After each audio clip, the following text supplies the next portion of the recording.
What's good, YouTube? Big 50 TV here, and today we're going over one of the most underrated superstars slash Hall of Fame famers of all time, Isiah Thomas.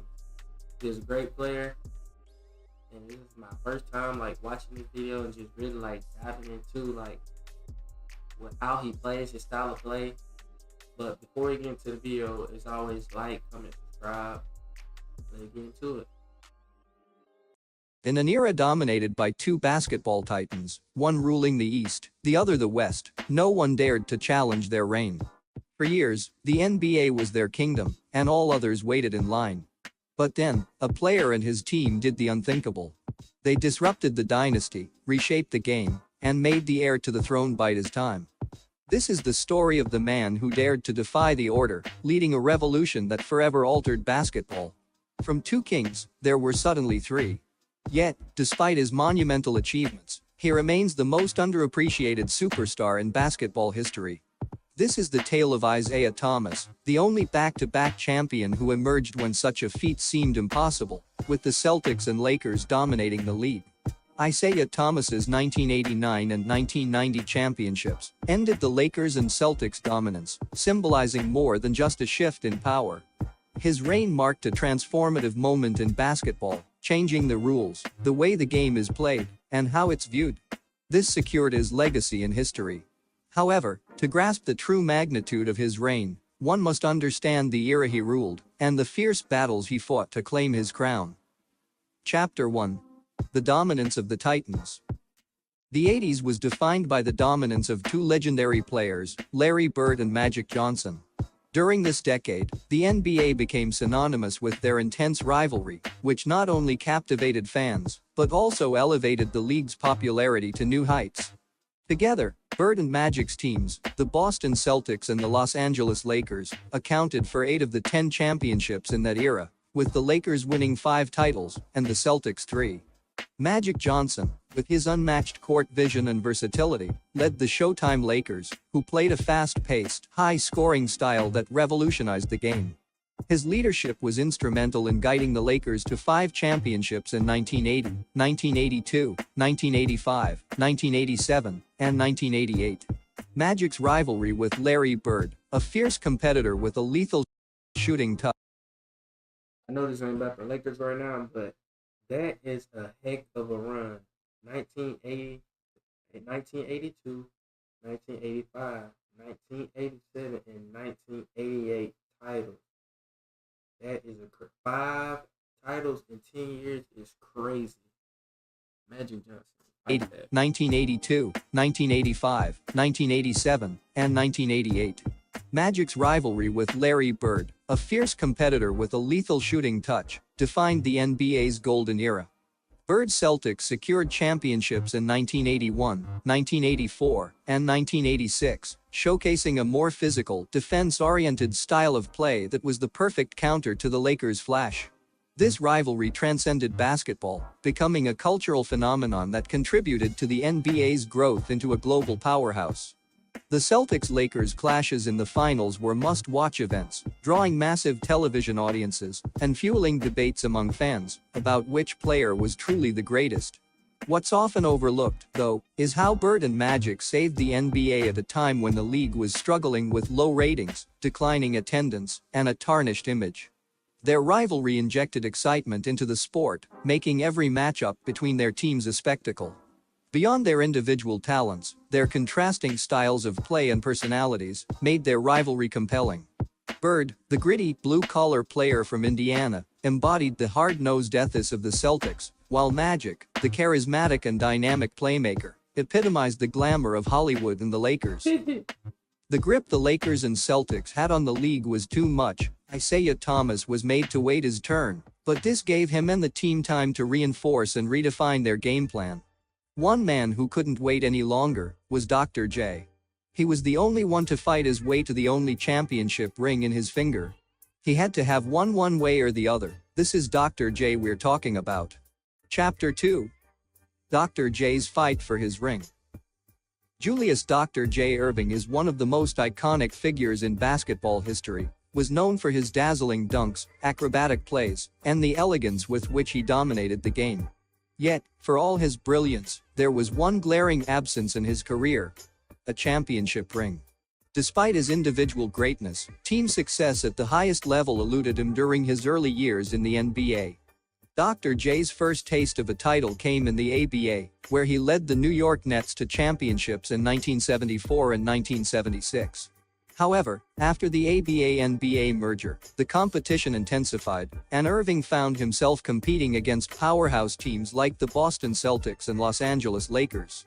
The ringless legacy seemed set to haunt him, as even his exceptional play couldn't lift the Philadelphia 76ers past these juggernauts. But in 1983, everything changed. Determined to secure his place among the game's all-time greats, Dr. J led the 76ers to a dominant 65-17 season, capped by an unstoppable playoff run. With the addition of Moses Malone, who famously predicted a clean sweep through the playoffs, the 76ers swept the Lakers in the finals, and Dr. J finally got his championship ring. It was the culmination of years of near misses and heartbreaks, a title that cemented his legacy as a winner. His lone NBA championship was more than just a victory. I did not know Dr. J won a championship. I did not know that. That's crazy. His legacy as a winner. His lone NBA championship was more than just a victory, it was a necessity. For a player of his stature, anything less would have felt incomplete. He needed that ring, not just to validate his career, but to solidify his place in the pantheon of basketball legends. Like I said, he had to have it. Chapter 3. Isiah's grueling climb. Isiah Thomas, on the other hand, entered the NBA in 1981 as the second overall pick, joining a Detroit Pistons team that was far from championship contention. Despite his undeniable talent and leadership, Thomas quickly realized that success in the NBA would not come easily. The league at the time was dominated by the Los Angeles Lakers and Boston Celtics, two powerhouse teams led by Magic Johnson and Larry Bird, respectively. For nearly a decade, these teams ruled the NBA, with both winning multiple championships and establishing a stranglehold on the league. Thomas and the Pistons had to endure a grueling climb to the top, facing relentless competition from these dynasties. The path to the finals was blocked year after year by teams that were not just talented but battle-hardened and experienced. The Pistons' growth as a team was slow and painful, marked by early playoff exits and a reputation as tough competitors, but not true contenders. One of the most significant obstacles in Thomas's path was the Boston Celtics. In the mid-1980s, the Celtics were at their peak, with Bird, Kevin McHale, and Robert Parrish forming a formidable frontcourt.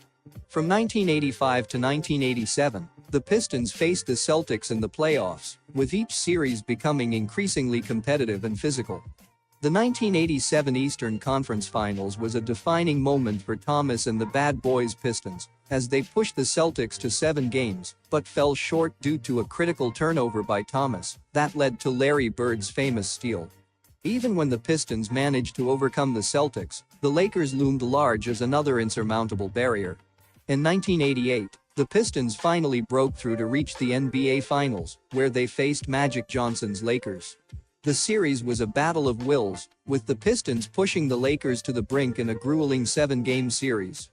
However, despite Thomas's heroic performance in Game 6, where he scored 25 points in the third quarter on a severely sprained ankle, the Pistons fell. 25 points in one quarter. He scored 25 points in the third quarter on a severely sprained ankle. The Pistons fell just short, losing in a heartbreaking Game 7. The 1988 Finals loss was devastating, but it was also the final chapter in Thomas's long wait for a championship.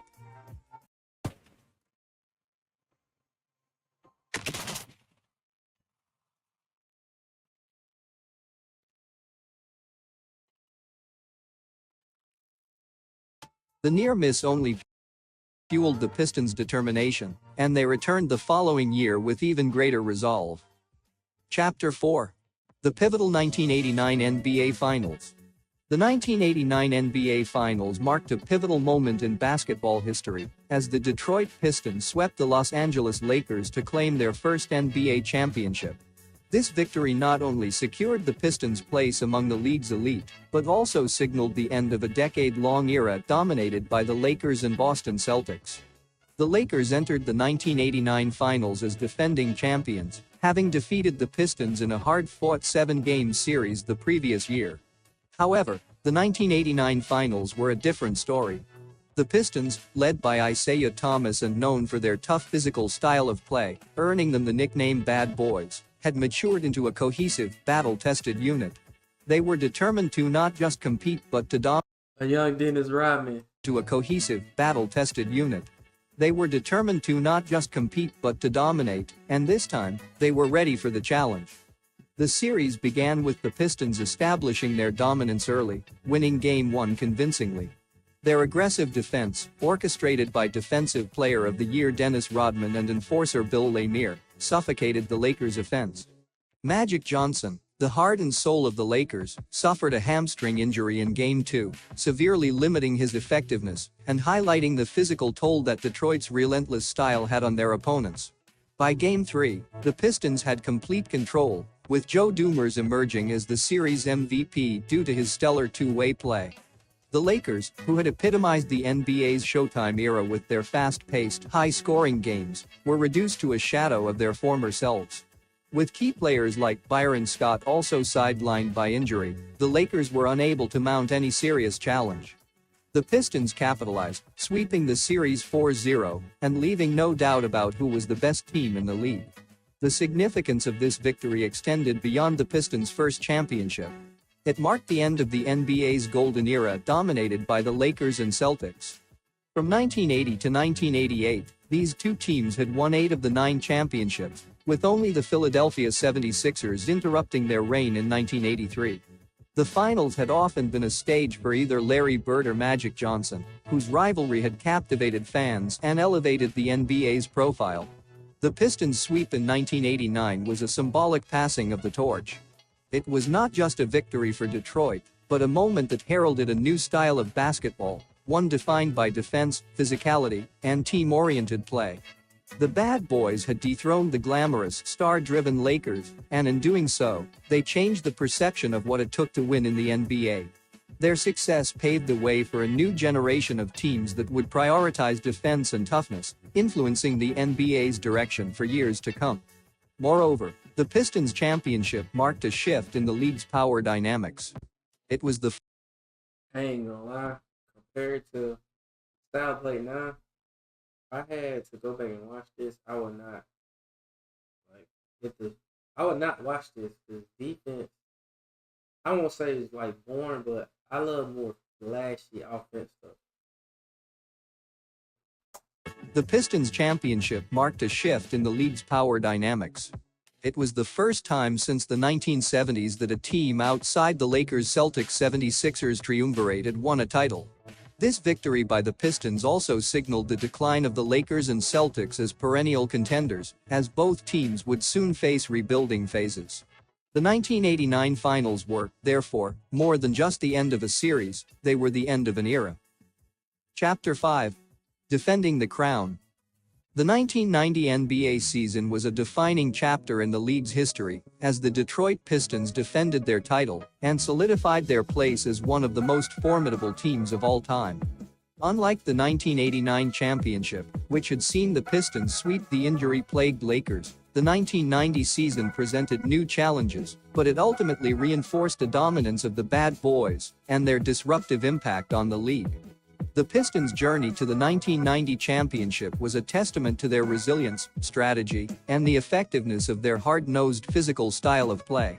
While the 1989 victory had dethroned the Lakers and ended the Celtics-Lakers era, the 1990 season confirmed that the Pistons were not just a passing phase, but a new powerhouse in the NBA.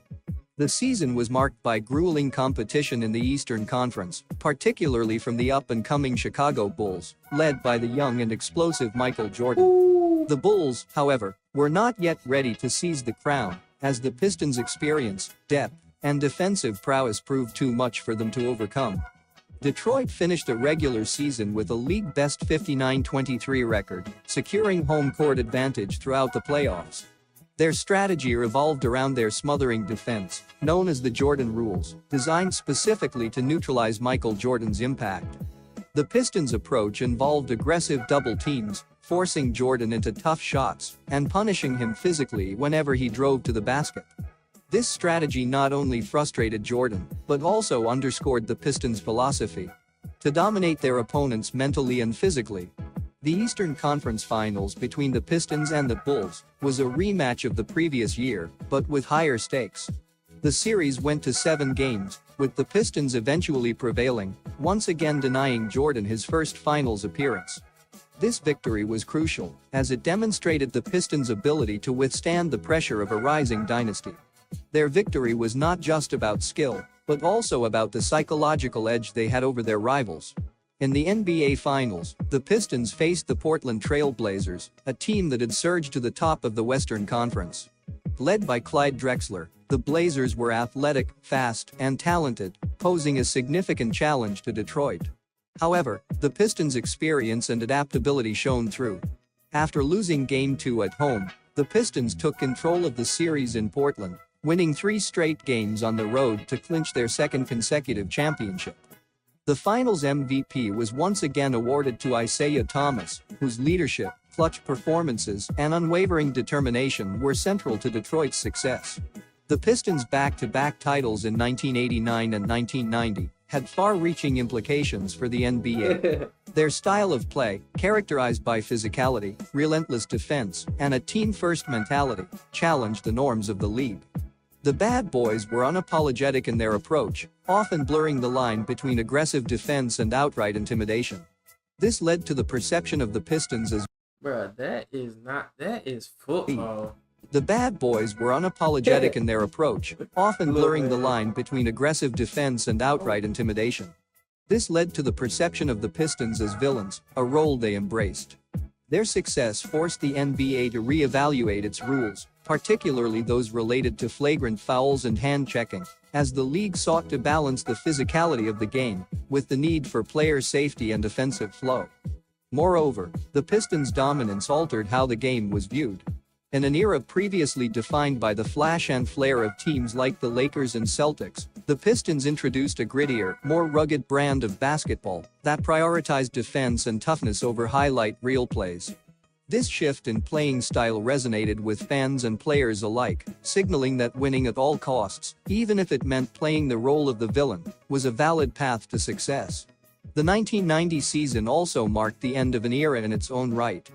The Pistons' reign would be short-lived, as the 1991 season saw the rise of Michael Jordan and the Chicago Bulls, who would go on to dominate the NBA for much of the next decade. However, the legacy of the 1990 Pistons remains intact. They were the team that proved grit and determination could conquer talent and flash. Their championships changed the NBA's competitive landscape, influencing how future teams would be built and how the game itself would evolve. Chapter 6. The 1991 Finals and the End of an Era. The 1991 Eastern Conference Finals loss to the Bulls marked the end of the Pistons' reign, but it also represented a turning point in Isiah Thomas's career. The Pistons' 2 championships in 1989 and 1990 were achieved through a style of play that was both effective and controversial. The Bad Boys were known for their physicality, their willingness to bend the rules, and their aggressive defense, which many consider dirty or unsportsmanlike. As the NBA sought to move away from this style of play, emphasizing offense and marketable stars like Jordan, Thomas and the Pistons found themselves increasingly marginalized. The 1991 Finals loss and the subsequent backlash contributed to the decline of the Pistons and the erosion of Thomas's status as one of the game's elite players. In the years that followed, the NBA implemented rule changes designed to limit the physicality that had defined the Pistons' play. The league introduced stricter penalties for flagrant fouls and hand-checking, shifting the balance of power toward teams that favored skill and speed over brute force. As a result, the game evolved away from the style that had brought Thomas and the Pistons so much. I don't feel like that. If they only won 2 years, 2 championships, and they didn't win majority of a decade. I don't think you could call that an era. As a result, the game evolved away from the style that had brought Thomas and the Pistons so much success, further diminishing their legacy. Despite leading the Detroit Pistons to back-to-back championships in 1989 and 1990, Thomas's status as one of the greatest players of all time is often overlooked. Isiah Thomas remains one of the most accomplished and influential point guards in NBA history, yet his legacy remains mired in controversy and debate. The backlash he received during his career, much of which centered around his rivalry with Michael Jordan, played a significant role in diminishing his standing in the eyes of many fans and analysts. Chapter 7. The 1991 Eastern Conference Finals and the handshake snub. By 1991, the Chicago Bulls were poised to finally dethrone the Pistons, who had dominated the Eastern Conference for the previous 3 seasons. The Eastern Conference Finals that year saw the Bulls sweep the Pistons in 4 games, a decisive victory that marked the end of the Bad Boys era. However, what happened immediately after Game 4 became one of the most infamous moments in NBA history. As the final seconds ticked away, Isiah Thomas and several of his Pistons teammates walked off the court without shaking hands with the Bulls, a gesture seen as a breach of sportsmanship and respect. The handshake snub was widely condemned by fans, media, and players alike, with many viewing it as a classless act that tarnished the Pistons' legacy. For Thomas, the backlash was particularly harsh. He was already perceived as the leader of a team that many saw as villains, and this incident only reinforced that image. The handshake snub became a defining moment in his career, overshadowing his accomplishments and contributing to the narrative that Thomas was unworthy of the recognition afforded to other all-time greats. Thomas later explained that the walk-off was a reaction to how the Pistons had been treated by the Boston Celtics in 1988, when the Celtics had similarly exited the court after being defeated by Detroit in the Eastern Conference Finals. However, the explanation did little to quell the criticism. For many, the handshake snub confirmed their negative perception of Thomas and the Pistons, casting them as sore losers and further alienating them from the broader NBA community. Chapter 8. The Dream Team Omission.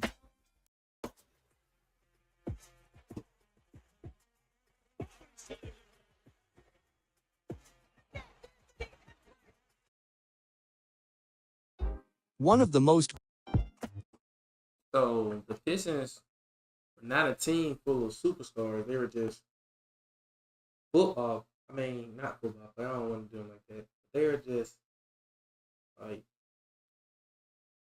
a team full of people that like to foul. That's how I'm seeing it now. That's not basketball, bro. Chapter 8. The Dream Team Omission.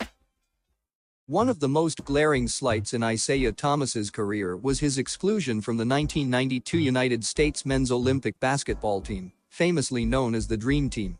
Widely regarded as the greatest basketball team ever assembled, the Dream Team featured NBA legends like Michael Jordan, Magic Johnson, Larry Bird, and Charles Barkley.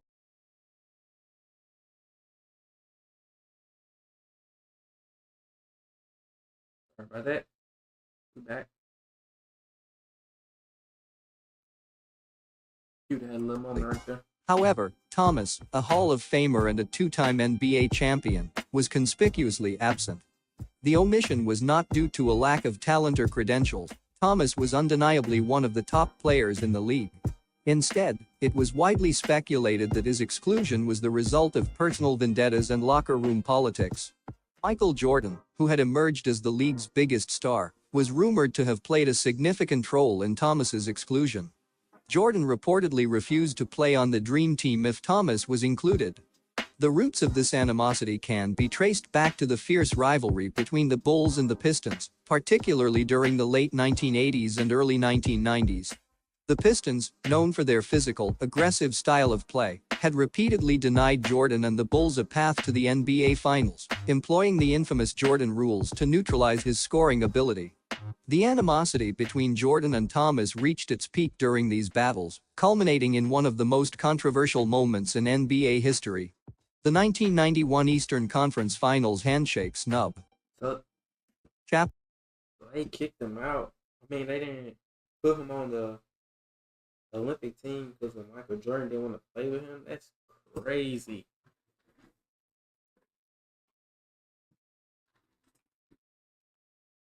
That's crazy. Chapter 9. Michael Jordan's dislike for Thomas. The rivalry between Isiah Thomas and Michael Jordan is one of the most bitter in NBA history. While many of the league's greatest rivalries are rooted in mutual respect, the relationship between Thomas and Jordan has always been defined by animosity. Jordan's disdain for Thomas was no secret, and it extended beyond their battles on the court.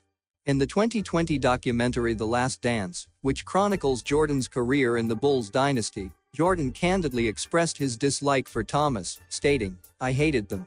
And that hate carries even to this day." Jordan's comments in The Last Dance He kind of like, I'm pretty sure he wasn't talking about it as like personal. Talking about like competition wise, like he hated playing. Now I'm pretty sure a grown man not having a dang grudge for that long over a game. ignited discussions about the extent of his influence on Thomas's exclusion from the Dream Team. Jordan denied explicitly blackballing Thomas, but the consensus among many basketball insiders is that his aversion to Thomas played a significant role. The documentary also revisited the handshake snub, with Jordan dismissing Thomas's attempts to justify the walk-off as insincere. This ongoing tension between Jordan and Thomas has had a lasting impact on how Thomas is perceived. Jordan's unparalleled popularity and success have allowed him to shape the narrative, and for many fans, Thomas remains the villain of the story. Despite his on-court brilliance, Thomas's legacy is often overshadowed by his rivalry with Jordan and the negative perceptions that arose from it. Chapter 10. The Unappreciated Greatness of Isiah Thomas. Despite the controversies and the backlash, Isiah Thomas's greatness cannot be denied. He remains one of the few players in NBA history to lead his team to multiple championships, without the benefit of another top 50 all-time player as a teammate. Whoa. So he really like an Allen Iverson, but he gave his team, to multiple championships. Crazy. His ability to dominate games as a relatively undersized point guard, particularly in an era defined by big men and physical play, is a testament to his skill, leadership, and tenacity. Thomas's performances in the 1988 finals, where he famously scored 25 points in a single quarter on a severely injured ankle, and his MVP performance in the 1990 finals, are legendary moments that underscore his competitive fire. Chapter 11. The Legacy and Backlash. Yet, Thomas's legacy remains complicated. The combination of his on-court success and off-court controversies has left him as one of the most polarizing figures in NBA history. For some, he is a hero who overcame the odds to lead the Pistons to greatness. For others, he is a villain whose actions, both on and off the court, tarnished his achievements. The omission from the Dream Team, the handshake snub. Now that next to Larry Bird, like he hating. It definitely And Jordan's pub looks like he hated. For others, he is a villain whose actions, both on and off the court, tarnished his achievements. The omission from the Dream Team, the handshake snub, and Jordan's public dislike have all contributed to a narrative that has often overshadowed his brilliance. In the end, Isiah Thomas is a victim of his own era. He played in a time when rivalries were fierce, and the stakes were high, and he often found himself. And that's crazy too about the handshake. Like I see so many NBA players like now just they don't shake hands if they lose, and nobody says nothing about it. Like it's just normal now. Like you don't have to shake hands. Nobody really says anything.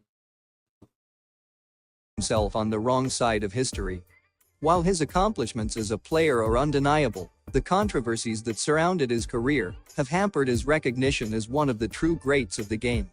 Nonetheless, for those who witnessed his greatness firsthand, Isiah Thomas will always be remembered as one of the most skilled, determined, and influential players to ever play in the NBA. Subscribe, like, and share the content. Till our next one. That's it for now. Alright guys, this is the end of the video. Like, comment, subscribe. Y'all keep dropping recommendations down in the comments.